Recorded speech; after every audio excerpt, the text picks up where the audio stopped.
Good evening, Anka. This is Buckets. As always, we have Familia. We've got Brayden and Double A Aaron. Hi. Yeah. Hi.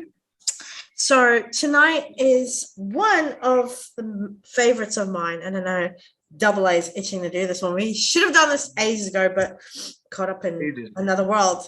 Okay, so tonight's topic is all about cinemas. First and foremost, I want to welcome new subscribers, current subscribers, and viewers. This one is going to be a fun pod. It's a super quick fun pod, so let's shoot it out. Okay, so cinemas have been around for many, many years due to its popularity, but now that streaming services are available, not many people are going to the cinemas. First question is, will cinemas be a thing of the past with streaming services being more popular today than ever before? Go. I think you're always going to have a need for cinemas. Eventually, I'll get a bit closer to the camera because I'm being nudged forward like this. But I think you're always going to kind of need cinemas, and there's always going to be a place for cinemas. Like, for example, I don't know if anyone's actually been to a drive-in cinema before. There's always going to be that need for cinemas, need for on the screen. I do admit that during COVID, a lot of people couldn't see cinemas due to the fact that everyone had to stay home, and they've lost a lot of revenue because of that. But I think there's always going to be a place for cinemas, even if they lose money. I think for me, cinemas are still, they are relevant, but they're not relevant because I think some movies people will go and see and pay money for.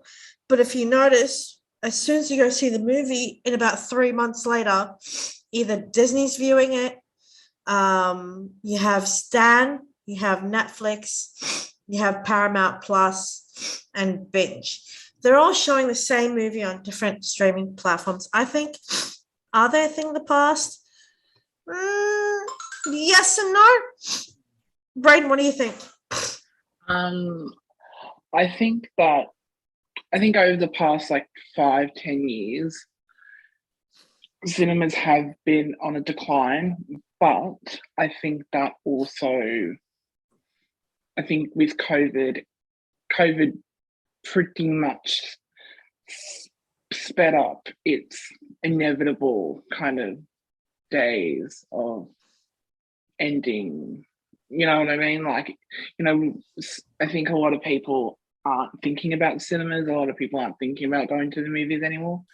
And they're just like, well, I have all these streaming platforms. Why can't I just watch new releases that go on there instead of having to physically go to a cinema and pay for and you look at the confectionery, that's so expensive.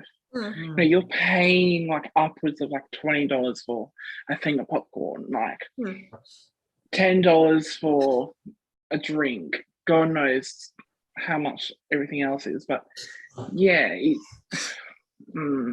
What about you, Aaron? I do. Oh, go. Sorry. I do think that they've had their time. Yeah. I do agree with you. I think they are a downwards decline because, as you said, popcorn is what, $20-$30. Can or bottle of Coke is what, $15, $10. Food, chocolates, chips, lollies. You might as well go to the supermarket for that. Yeah. Aaron, what do you think? Sorry, excuse me.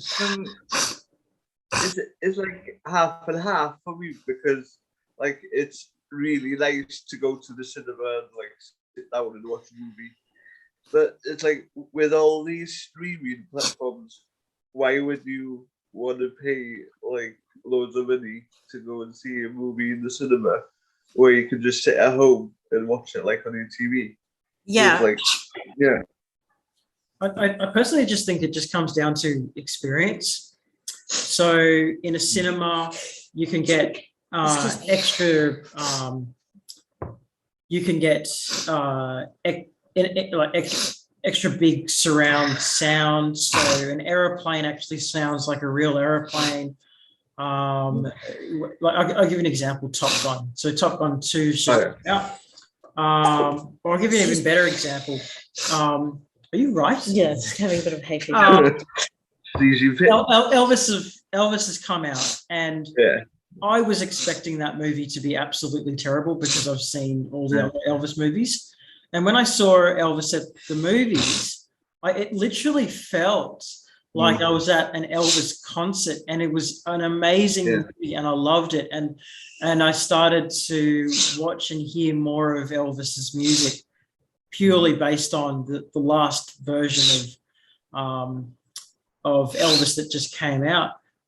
So I really think that it's all about the experience. Yeah. Whereas at home, a lot of that experience is kind of taken away, because even though you might have a really expensive television, you may not have a sound bar. Yeah. Because that would basically improve the experience. You may not be able to turn up the volume up as high as you want because you live in an apartment. There's noise complaints. You don't have those sort of problems. And even though you might have really comfortable seating, and your fridge just might be right next door to you, it's kind of going to a place with your friends really does feel like you're leaving the house and doing something. So it feels like you're actually going out on an outing, so to speak. So that's why I think that even though, popcorn is more expensive and it's more expensive to actually go see a cinema, I don't think they'll just completely get rid of it because it's still considered an outing. For me, I think if you're going to go, like for me and Philip, as Philip said, we went to see the Elvis movie, and it's phenomenal, but you're paying for 2 tickets for 2 people, 2 adults, right? Middle seating, all for what, $45? Is it worth it? Sometimes it is, sometimes it isn't.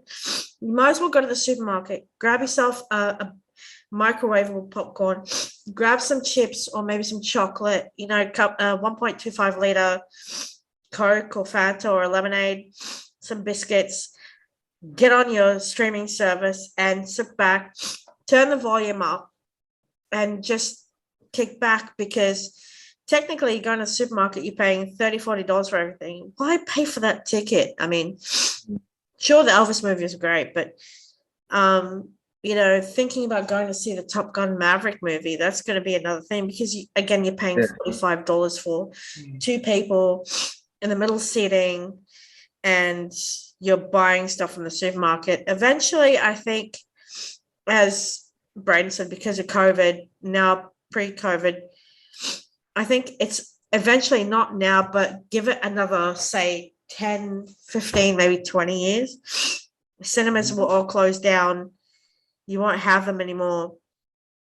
And it'll be like, it'll all just be streaming. It'll all just stream it all out. Just one thing I'd just like to point out. I'd just like to point out that hotels and motels already had licenses from directors and studios themselves, if they wanted to basically watch a movie that was currently out. And I actually remember I traveled on an airline, I think it was Malaysian Airlines actually, when I went overseas, and I actually watched a movie that had only just been released in Australia 2 days earlier on an actual plane, which means that the airline had the license to play that movie legally on all their airlines. So you can, if you want to, there are ways that you can actually watch a movie that gets released relatively soon, then and there, you legally kind of thing, without pirating them or even streaming them for that matter. There are ways. Next question I have for you guys is, will cinemas be, why pay money to go to the movies when you could watch it directly via either Disney, Netflix, Stan, or Amazon Prime, or either another way of getting a pre-ordering a movie is by iTunes, which I tend to do sometimes. I mean, why, as we're talking here, why go pay money when eventually give it a month? You go get an iTunes card from the supermarket, pre-order it, you've already paid for it, get it on Disney, Amazon Prime, Netflix, Stan, Binge, whatever you call it, Paramount Plus. I mean, all these streaming services like Binge is new to me. Paramount Plus isn't so new. Why pay more? I mean, Braden, would you pay more for, to go see a movie who's got what, 5 people in it, 10 people who, and then you're never going to go back to see it? Honestly, I think it depends on the experience. I think it depends on like why you're going to the movies. But if it's not like something that's kind of big or not something that you really really want to see, and you're just like, I just want to see it, I want to see it, whatever, then like why not just download it, pre-order it, watch it at the comfort of your own home? Because there's so many more movies that you can access through Binge, and Paramount Plus and so on and so forth, because you've got movies that are from like overseas that never get put on here in the mainstream culture. That's quite amazing. Well, I actually noticed that since COVID's actually happened and all of this purchasing of movies that go straight to video or straight to Netflix or straight to Disney, what's happened because of that, a lot of foreign movies that come from China or come from Russia or come from Korea or come from Japan are now starting to become the mainstream now, because no one could be bothered downloading them. So they need a place to be seen. So that's becoming the new mainstream. I'm actually noticing. And I remember I was with Kat, we went to the movies together, and there was only one Western movie in a bunch of 9 Asian movies. And every other movie was subtitled. And that was at Event, I think. What do you think, Aaron?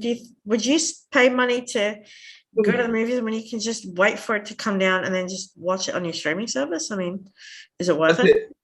I think people pay for the experience of going to the cinema now, like regardless of what movie it is, really. And then, it's for the experience, basically. Like, like for me, like if I had the choice, I wouldn't pay that amount of money to go to the cinema to see a movie, really. Like, let's take a look at this, right, for my next question, which is, do you believe, or do you think that have the foreign film industry completely taken over mainstream Western films? Because obviously when it comes to things like Academy Awards or Oscars or Golden Globes, you see a lot of foreign films being introduced in one. Do you think a lot of foreign films, like different, culture, do you think that like some people prefer, because we all come from a diverse multicultural background, and sometimes we don't want to go see a boring movie, but we want to go see something that we understand and we know will be fun. But would you go see a foreign film? Well, there have been so many great foreign films before, and whether we choose to acknowledge it or not, but American movies, if they're shown here, are effectively foreign movies. It's just that no one sees them as foreign movies because they're in English. But I've seen Crouching Tiger, Hidden Dragon, and that whole movie was in Cantonese. And that was a great movie. I loved it. I still love watching that movie. It was a really great movie. And I really don't mind watching foreign movies if they've got subtitles on them. And I kind of feel that sometimes the foreign movies, they're just a little bit deeper. Like They have more meaning. they have just a bit more meaning.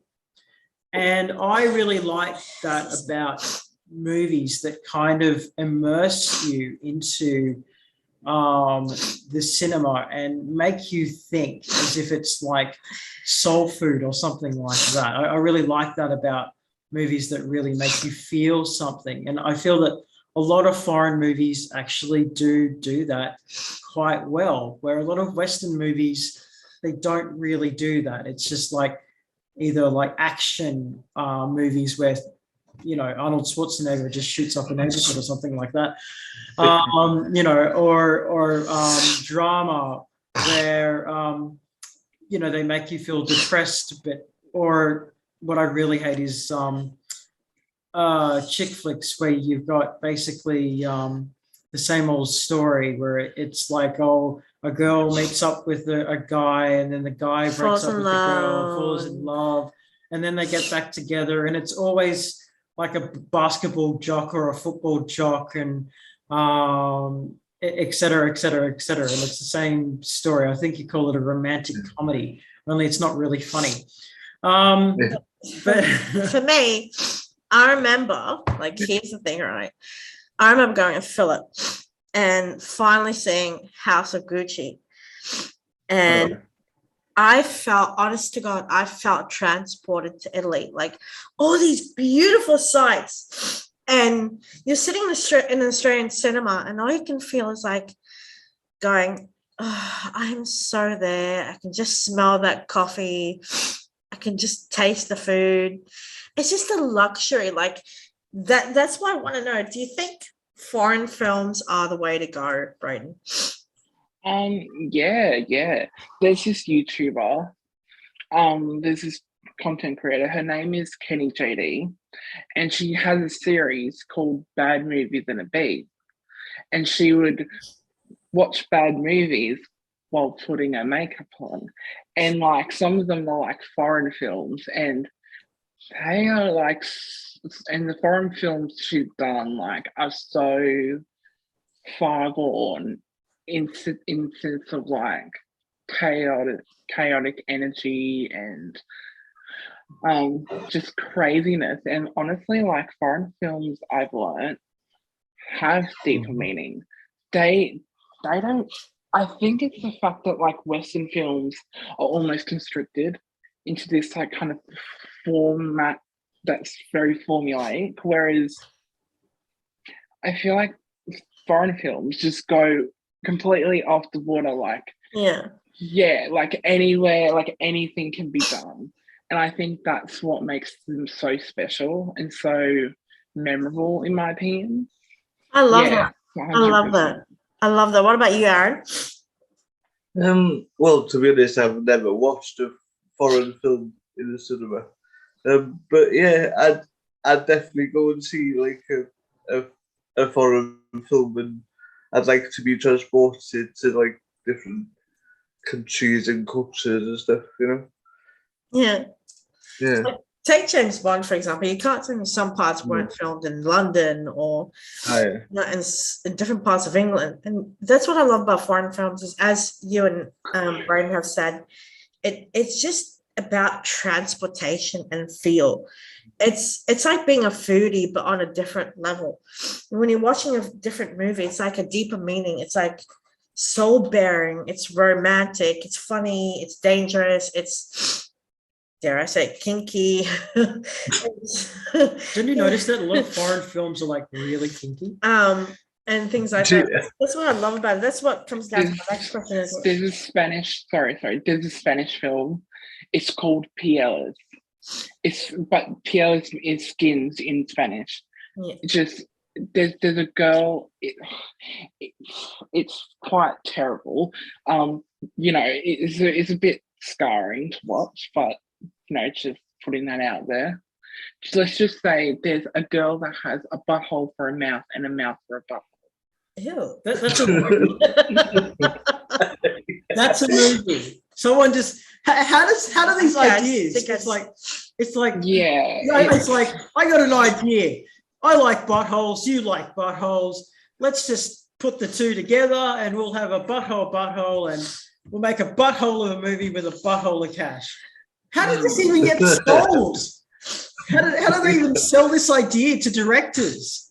Like, if that movie can get sold, then there's truly hope for Yeah. this world. Oh yeah. Here's the next question I have is, what do cinemas need to do in order to revive their lost market? Braden, what do cinemas need to do in order to revive their lost market? What would you want them to do? Like, I want to look through it through your eyes. What do you need cinemas? What do you want cinemas to do? Okay, so one thing, like one company did. So I don't know if you remember not the last Ghostbusters, but the Ghostbusters before that, the one where all of them are female, and I think Hemsworth was in it as well. That one. The thing is about that is that went really, really bad. Not because it was a bad movie, but because people were basically protesting against it because they saw it as too politically driven, because all the Ghostbusters were female. So they saw it as too woke. So one way of recovering their costs was they got Kellogg's to buy all the tickets in the United States. And so if you wanted that movie, you actually had to buy, I think it was Fruit Loops, and you could cut out a cardboard coupon, and that cardboard coupon could be taken to a cinema. So that's actually one way that cinemas were legally able to recoup the costs, by selling all the tickets to a breakfast cereal company. That was one way of doing it. But what do you think, Braden, through your own eyes and thoughts and feelings, what do cinemas need to do in order to, revive their market, revive movies and that cinematic romantic experience and that fun experience again? I don't really know. Like, maybe because it's been a long time since I've been to a cinema. Like, I think like a while before even COVID came along. Yeah. So it's been a good few years. But for us, cinemas, for us, someone who's in their 40s, things like that, getting older, back in the day, cinema was all the things for us. Like, we went with our families, we went with our friends, we went on our own, we were dating, we went when we were just bored, and it was we had VHS tapes. We didn't have anything like DVDs or streaming services. What would you want through your eyes for cinemas to do in order for you to go and have a great time? Can I say something about that? So I had a friend of mine called Adam who actually worked at George Street Cinemas, and he said that he would hate having to clean up aisle, I think it was D, because that's where all the teenagers would make out and shit like that. There were quite a few spillages from there. Yeah, but what do you think, Braden? I don't know, like what's the target market for cinemas? Like, how, like when you see cinemas being advertised, how are they being advertised? Because maybe that's why they're losing out on revenue, because they're not targeting, like, their target market maybe isn't, is kind of flailing by, like a lot of, the people that used to go to cinemas back in your day are like old and all, like, like I remember when I went to the cinemas being younger, like a lot of the teenagers kind of went there and stuff. So maybe like, maybe it's the marketing. I don't know. Like, take for example, Minions: The Rise of Gru is definitely for people, but mainly put for children. The Addams Family cartoon, children. The Elvis movie, people for like myself and people who are in their like 40s and 50s all the way to 90s and up, because everybody, like, I was born at the end of 81. I was not in the Elvis era, but I grew up listening to Elvis. I fell in love with him. So obviously you have different sets of movies. James Bond was like for the spy thriller kind of person.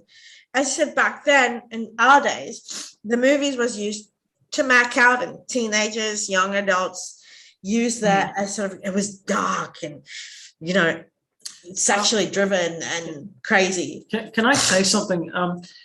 I think a lot of the biggest problem with our movies today is that I think they're too politically correct. Yeah. And because they're too politically correct, they're losing a lot of their target market, unfortunately.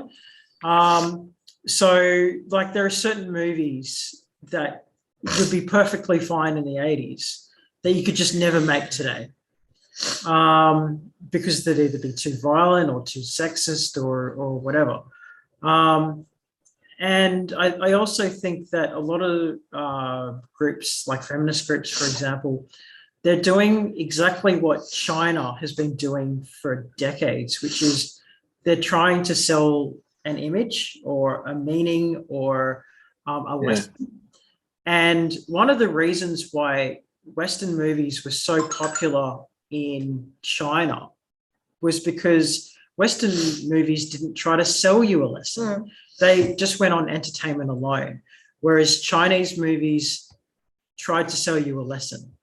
Like, if you look at a standard Chinese movie and what they're trying to sell, it's always about honor or morals or values or whatever, or something that you can teach someone something, whether it's an adult or a child or whatever. So few Chinese movies don't have a lesson behind there.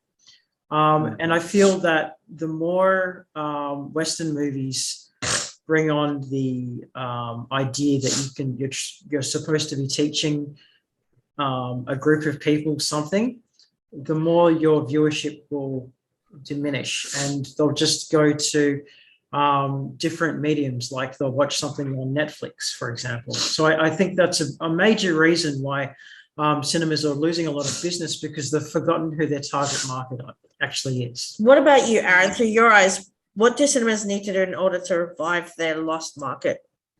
I think they need to advertise the movies more.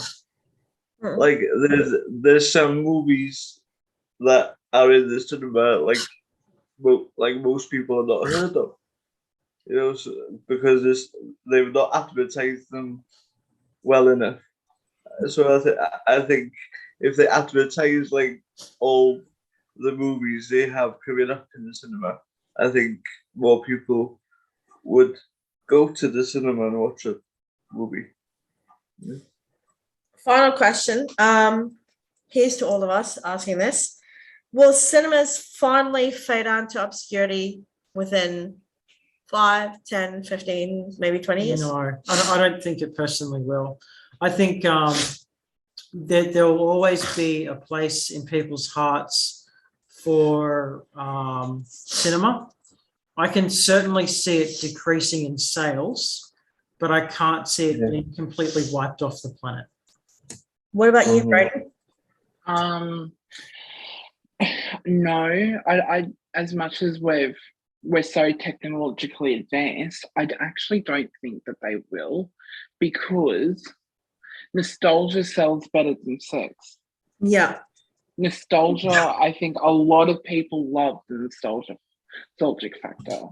So even though people in my generation, like, we went to the cinemas as kids, we'd probably grow up and, you know, go to the cinema to feel that childhood experience or something like that. And, you know, maybe there'll be people like us who will take our kids to the cinemas to have them understand what we felt like.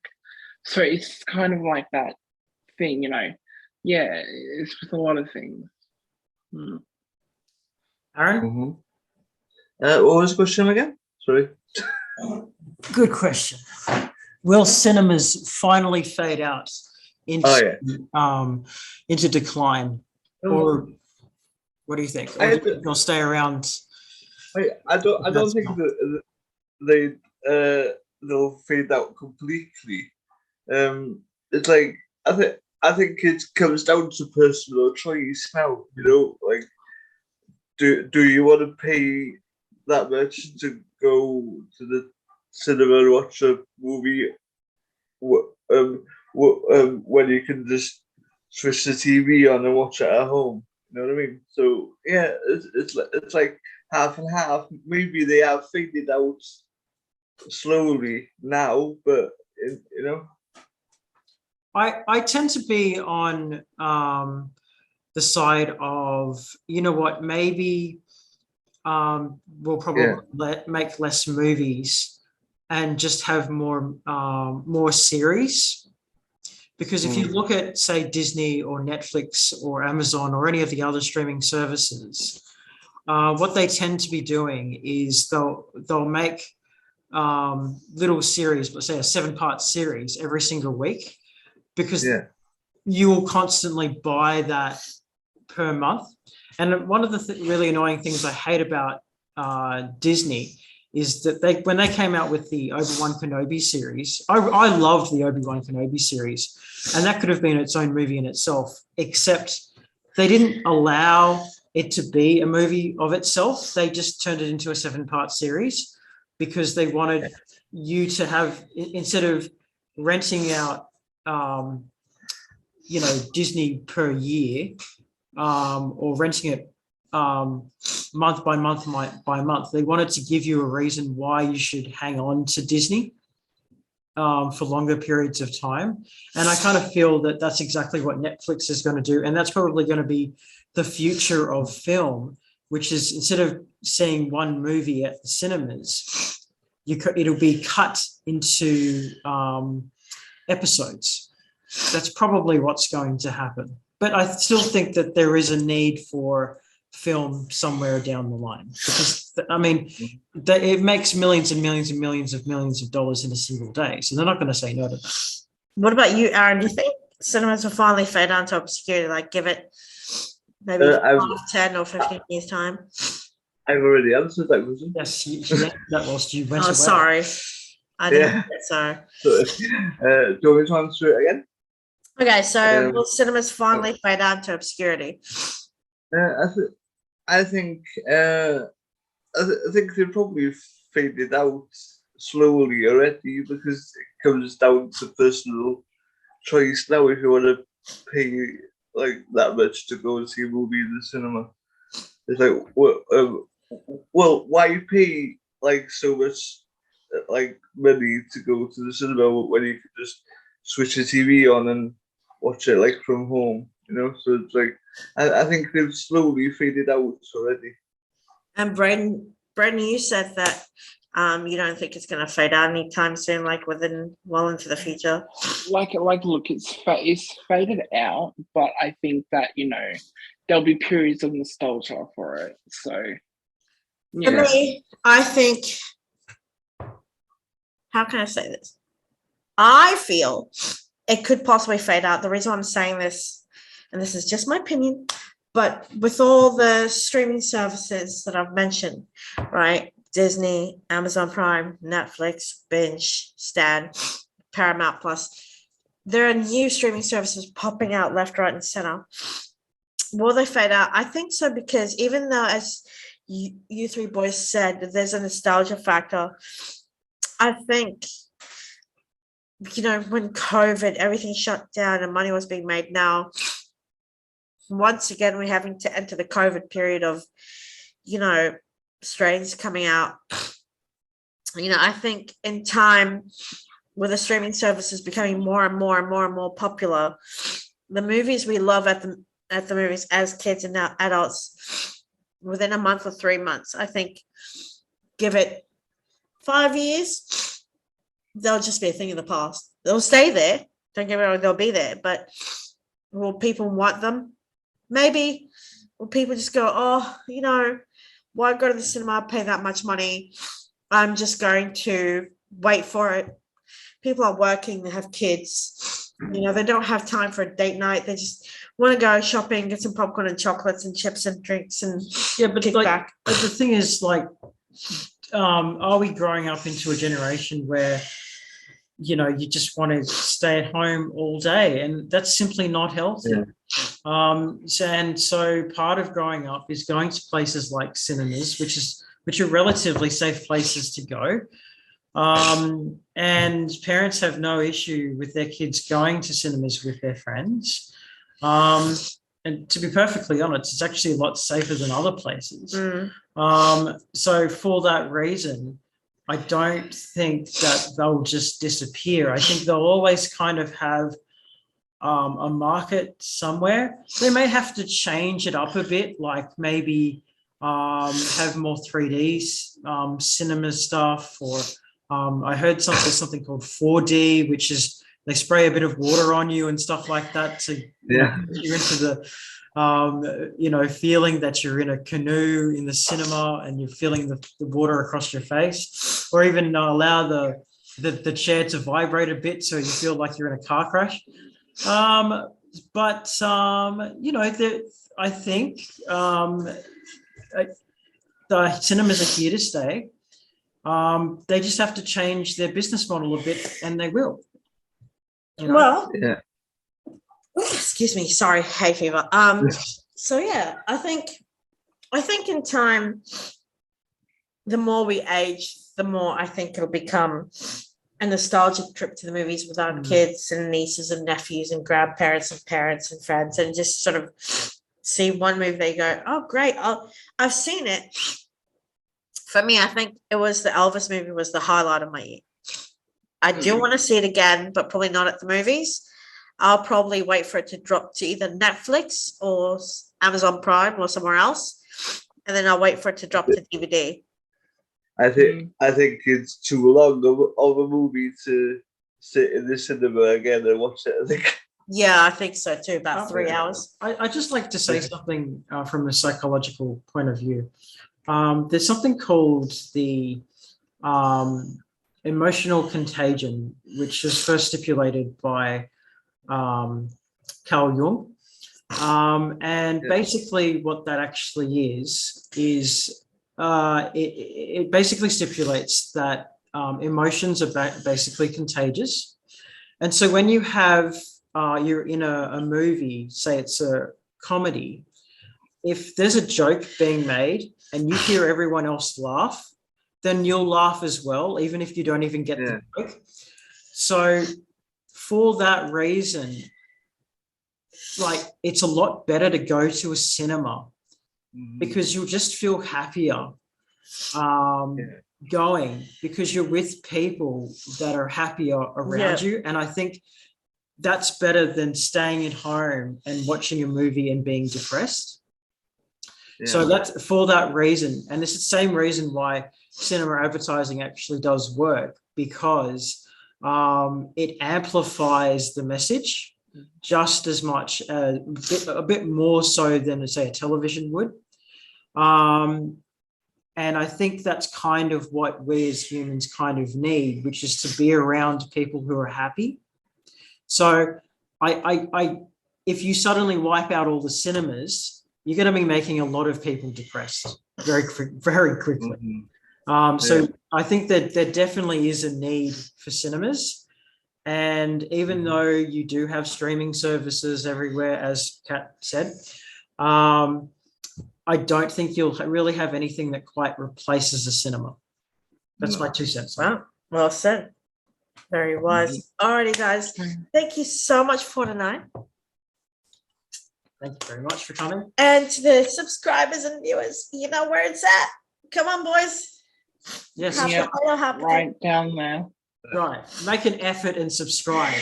Okay. See, there's a thing called cat space. See that circle there? That was genius Braden's mind making that logo. See that logo? And you'll break his heart if you don't subscribe, because the amount of work see the thing that says that subscribe? was put into that. Yeah, that was a lot of effort. So click on the subscribe button where Aaron's showing you. And next to it, there's a tiny little thing called bell. Click on that. Braden, would you like to tell them what that bell does? That bell notifies you when we upload. Yeah. And it's not an alarm bell, so it's not going to wake you up at 6 o'clock in the morning. So just click it. Just do it. Just do it for us. Do it for the world. And tell us what you think of cinemas and the nostalgia factor, what your favorite movies were, and do you think streaming services are, sort of overtaking the nostalgia of movies? And would you spend a lot of money to go to the movies? So let us know in the comments. Send us some love and some likes as well. Don't forget to tell your friends. We are on TikTok, tiktok.com/@HelloCatSpaceLife. We have an Instagram page, and Brady will show you all about that when he gives us a video back. And we don't know what the next topic is, but we're working on it. We promise. But if you've got any ideas, send them our way. Yeah. Because we'd love to plagiarize them. Yep. And if you're in Wales, don't forget to check out Aaron's radio show. Yes. And if you're in Australia, you know how it's at. See the sights. Watch our shows. See the sights. Go to the beach. Yep. And watch our videos. Stay safe. Stay safe. Wear a mask. Wash your hands. God bless each and every one of you. Thank you so much for tuning in. Until next week. Bye, guys. Bye. Bye.